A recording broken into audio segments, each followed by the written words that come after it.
আসসালামু আলাইকুম বন্ধুরা, আমি যাচ্ছি এই মসজিদে জুম্মার নামাজ পড়তে। আজকে হচ্ছে জুম্মার দিন, শুক্রবার। তো দেখা হচ্ছে এই মসজিদে।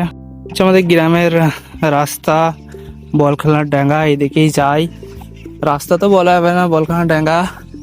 আর এইটা হাততলা সামনে। সামনে দেখাবো আপনাদেরকে কবর আস্তানা। এইটা ঘিরে রেখে দিয়েছে রোজা রমজান মাসের, কারণ রোজা রাখে না, খায় কেউ যাতে না দেখতে পায়, তাই জন্য ঘিরে দিয়েছে। আর এইটা আমাদের গ্রামের কবর আস্তানা। এইটাই গ্রামের মানুষ মারা গেলে কবর দেয় এখানে। এই ভিডিওটা অতটুকুই করেছিলাম। এরপর থেকে আমি রোজা খোলার পরে সন্ধেবেলায় এই দোকানটাতে এসেছিলাম। দোকানে আসার পরে দোকানদার বসেছিল গ্যাসের ওপরে, আর আমি দোকানদারকে বললাম ডিম সেদ্ধ করতে।